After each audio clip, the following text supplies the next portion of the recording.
Welcome to the Guilty as Charged podcast. My name is Maddie Schmidt, and I'm joined by former William and Mary offensive tackle Andrew Trainer. Andrew was hosted by the Los Angeles Chargers for a top 30 visit a few weeks back. How are you today? I'm doing great. Thanks for having me on. Yeah, I appreciate you taking the time today. So, the draft is officially less than 2 weeks away. I'm sure you're starting to get a little bit nervous, maybe even stressed. So, I figured why don't we start with some fun trivia questions for fans to get to know you and non draft related? How's that sound? Yeah, that sounds great. All right. So, I love talking about food, not only because I love it, but it's fun to talk about with linemen. You guys are big guys.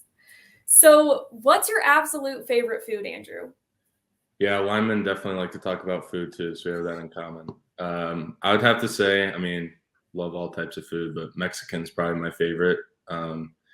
Just growing up I've grown up here in the DC area, so a lot of great Mexican restaurants. I've tried a lot of them, and my mom makes great Mexican food too. What's your favorite Mexican restaurant in DC?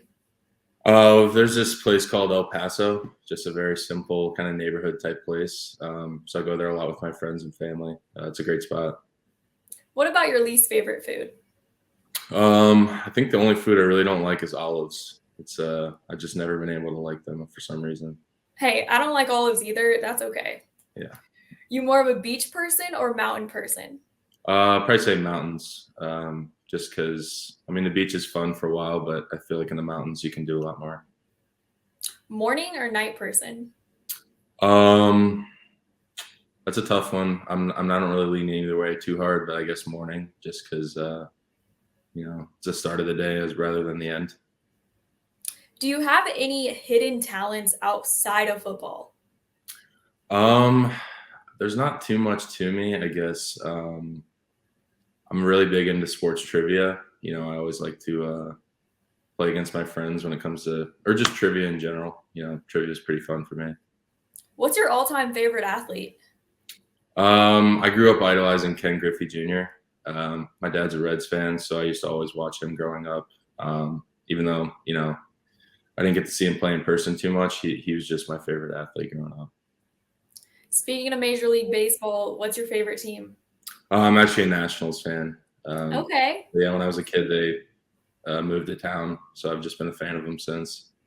Mm-hmm. Would you say baseball is your second favorite sport? Yeah, probably.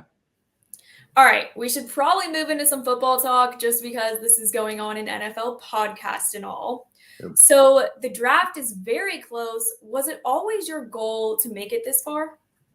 I don't know about just in terms of football, but I've always just been very driven. I want to do anything I'm doing at the highest level. And so when I signed on to play college football, I just fully committed to football. And, I just love the game so much. I want to play it as long as possible, really.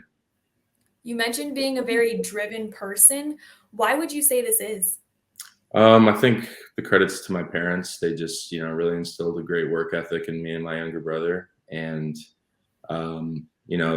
their message to us was always, if you're going to do something, just go 110%. Even if you fail, you'll learn a lot along the way. That's a good motto to live by.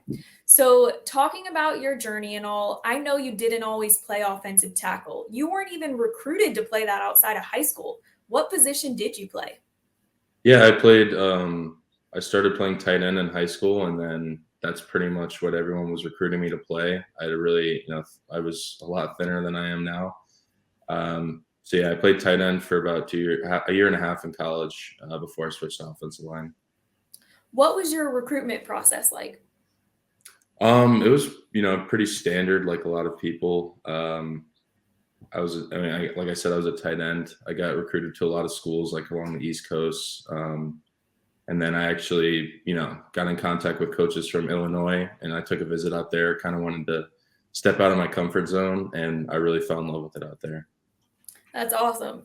So after Illinois, you decided to pursue your MBA and go to grad school at William and Mary. First off, congratulations. What made you choose William and Mary?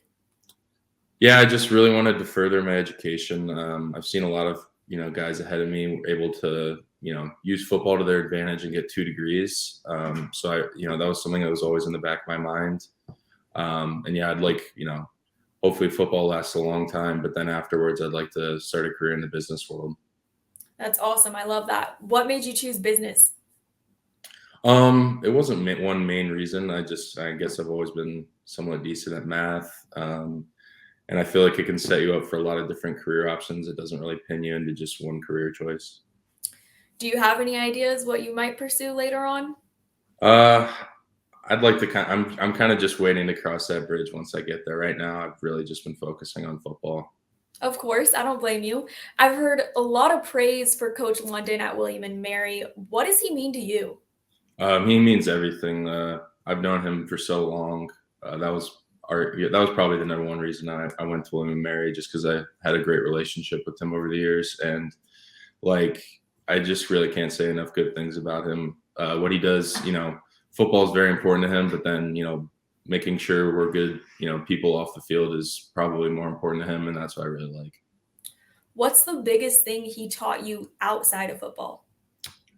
Just to live life with no regrets and no fear.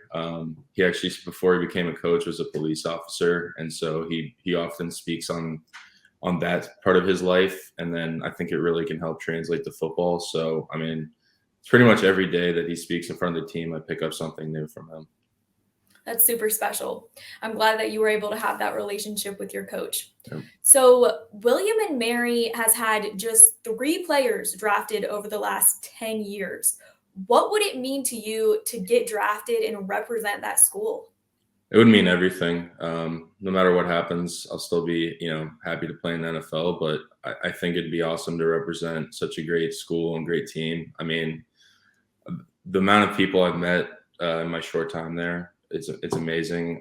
It's really a place full of great people and people who really love football and want to be the best.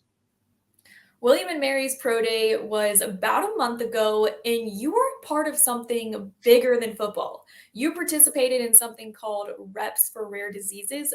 What exactly is this? Yeah, so I was fortunate to see some of my teammates, a couple years ahead of me do it, and it's a great cause. Pretty much for every rep that an athlete an athlete completes in the bench press portion of pro day, beforehand you can get people to pledge. It's like a walkathon, like you can get them to pledge per rep, and then that money funnels to a great cause, uplifting athletes. I've known about them my whole time in college. They do a great job, raising money and awareness for rare diseases that we often don't see on the news. So yeah, I was really honored to be able to partner with them. That's awesome. If you get drafted and make it to the NFL, you'll have an even bigger platform to use. Andrew, I want to end on this one question that I ask every NFL prospect. Why should you get drafted? Why should a team take a chance on you?